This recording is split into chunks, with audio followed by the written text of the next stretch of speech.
Well, she's been sitting here a few days. I've been busy over the weekend. Another 2 more birthdays this weekend. January is our birthday month. But this looks great. It's had a long time to dry.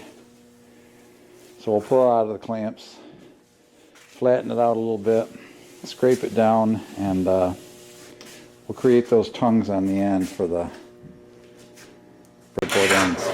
Let's see.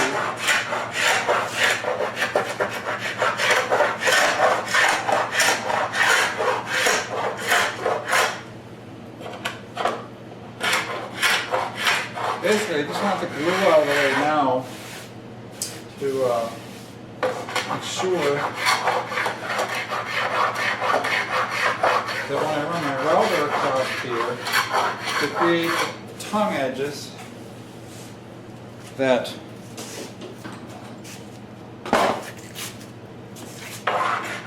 nothing here bumps the router up and down. And I can't believe how straight and flat these came out.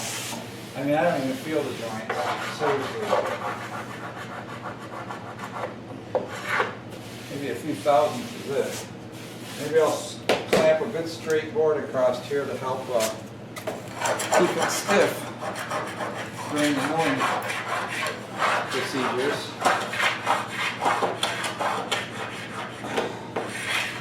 What I'm going to have to do is put a straight edge across like this, so that my router comes up against it. And then I can run back and forth, and I will transfer that to the other side, and we'll run back and forth, and if we cut the same depth from both sides, then the tongue created will be centered. And then when we do the board itself for the edge, we'll start it on the table saw, and we'll run it with one edge against the fence and run it with the other edge against the fence, and then we'll keep moving the fence just a little more until it's exactly the right size, and that will also create that center groove.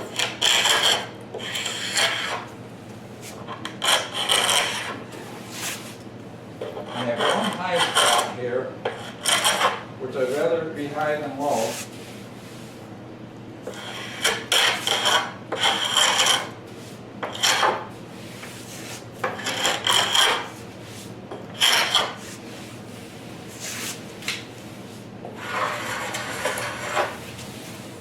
Few things in life are perfect.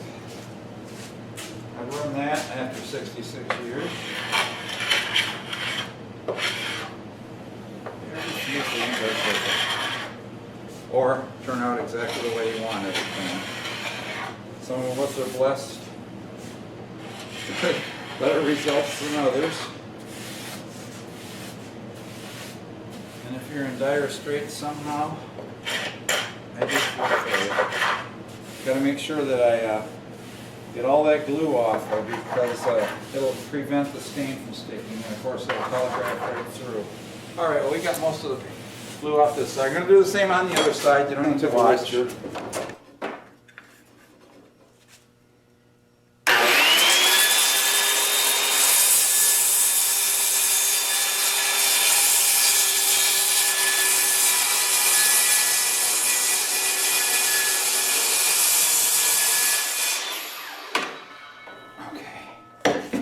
No, we really cut it off that time. So that's as true and square as I can make it with a skill saw. Now I'm not worried about tear out and stuff on this edge, because if this was going to be a good table edge and I was doing it by hand, I would put blue painter's tape or something on both sides. That helps the tear out. But I'm going to be milling this back about 1.5 inches, 1.25 inches to make a tongue. And then my 2x6 is going to go on the edge. So la-di-da, we continue going here. And here comes the part where I need to do a little thanking. I've got the depth of this set to 0.350 for the depth of the top and bottom cuts. Now I need to measure how far it is from the inside edge of that cutter. I'm going to run that side against the fence all the time.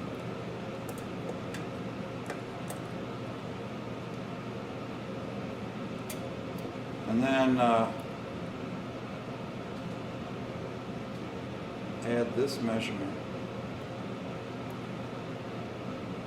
That turns out to be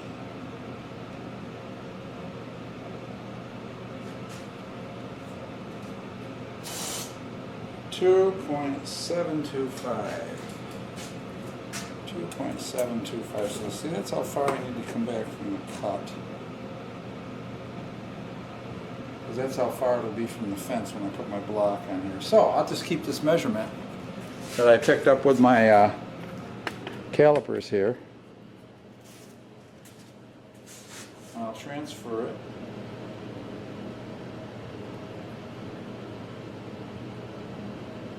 Here. And I'll do the same at the other end. And that gives me my offset.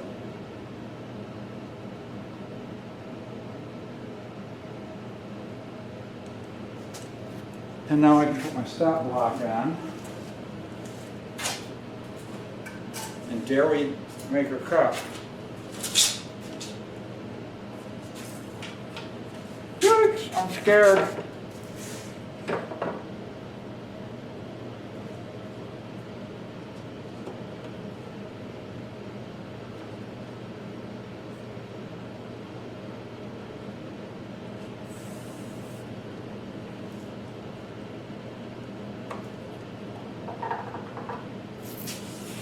All right. Well, I'm going to back you guys over here. I got to get a mask on and ear protection first. Alrighty, so what I did while we were off camera is I moved the straight edge out to the 1.5 inch marks, and I ran a razor blade down it a couple of times just to cut that fiber at the top. And so now I'm just going to overlap this about 1/4 inch. I don't want to be eating up a lot of tape in the router.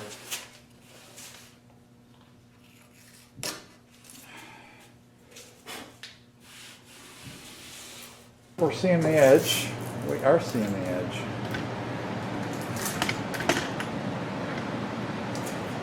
Alrighty.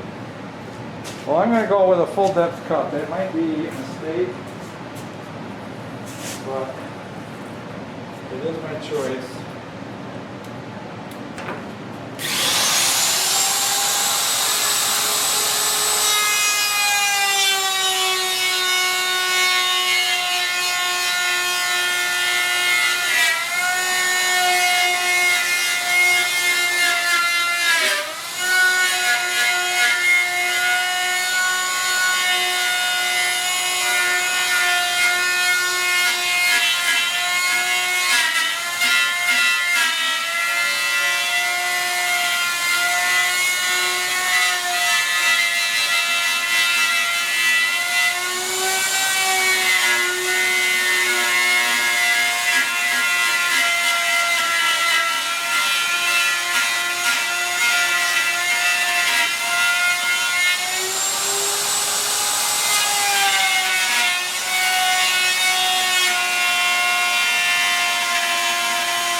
Okay, so I want to clean off all the dust and debris now because that last cut has to be really precise. I gotta find my foxtail here. Any of these little rough spots I can sand off when I start to trim the fit. So, hopefully as I go this doesn't jam it up. Let's see how many minutes you got left. Alright, new battery, more noise. Wish me luck, boys and girls. This is my first time making a breadboard edge. This is the way I figured out to do it. It's wrong.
Quick pass.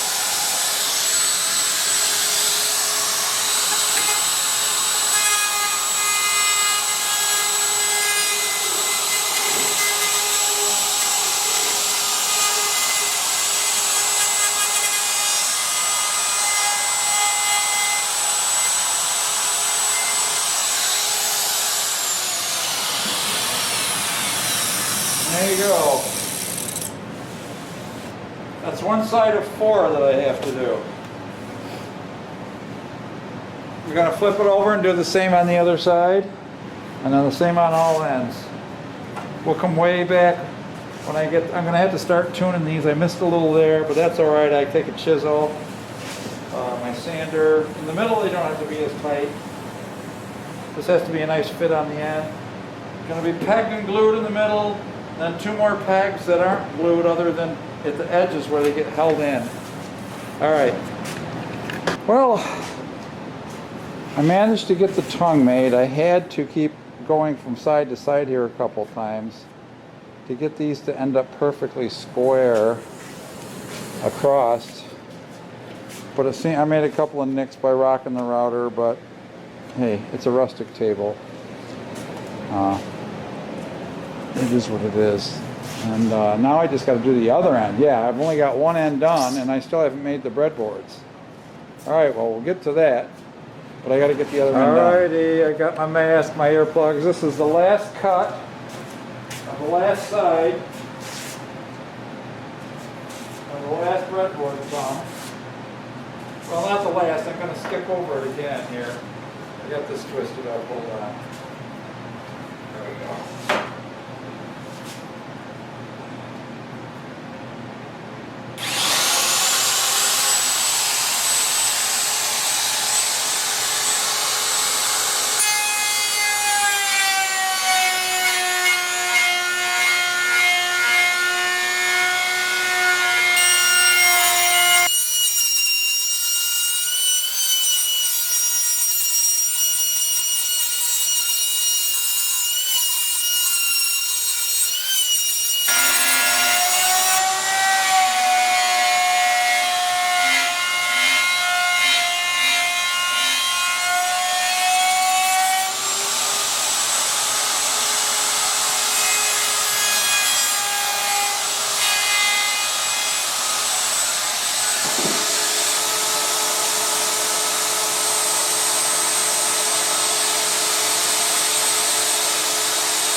my chisel just to get some of the roughness off, because I don't want to take too much off yet. I might need it in the future.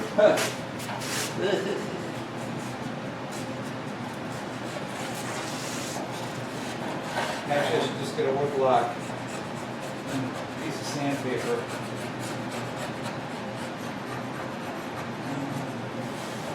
Clean up the tight spots. Now comes the hard part. I am going to start making some measurements.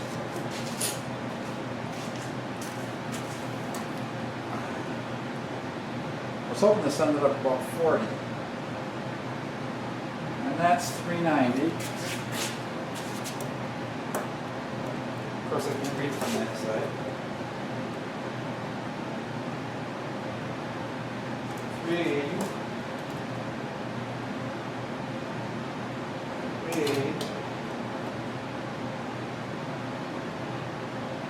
375. Boy, if I was brave, I'd just run those breadboard ends right on a.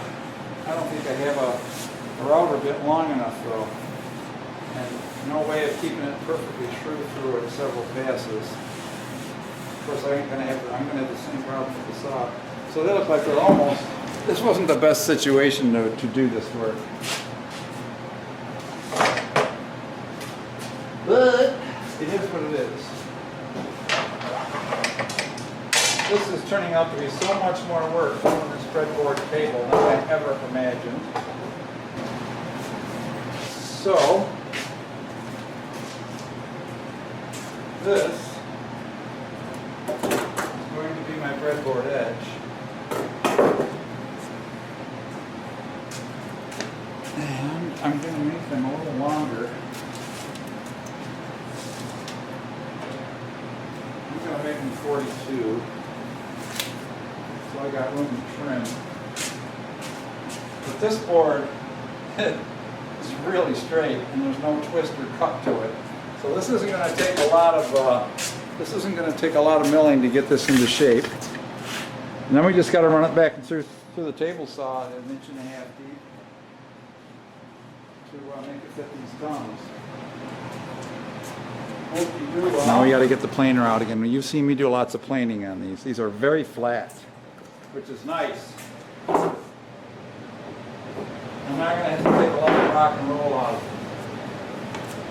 All right, well, I'm going to dig the planer out. So while you were asleep, I milled these guys down nice and flat and down to the thickness of about 1.15, which is just about exactly what these are. Yep. So that's perfect. So now what we need to do is I need to edge joint them and get one edge jointed good and squared up. So we'll do that Joiner next. time.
What do we do next? Yeah, we're off to the table saw. Need to find out which one of these is the widest. That's the narrowest, so we'll take the narrowest first. We'll set the fence up to that.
have two perfectly parallel sides, guess where we gotta go? Back to the joiner.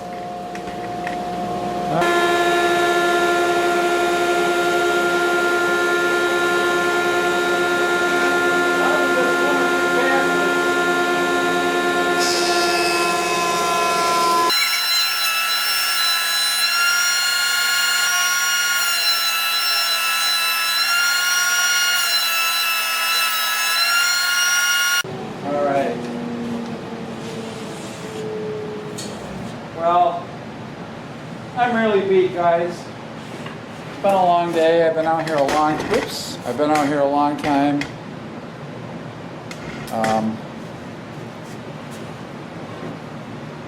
Let's see, what side do I like best? Knots are tighter on this side. If I put a post like this, I won't have to work with them. It's pretty darn tight.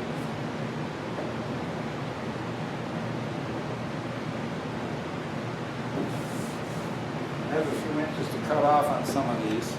Some of them are going to cut more than the others. One of them has a little chip in it somewhere here. And you're going to have to deal with cutting that out. Right there, it's got kind of a bash. I'll put that on the bottom, of course, so this will be the top. I'll cut most of the, I'll cut about an inch off this, get that moved inboard. Alright, well I'll cut the grooves tomorrow, guys. I'm out of here. Have a great night. We'll be back. Of course, it'll be 1 second for you.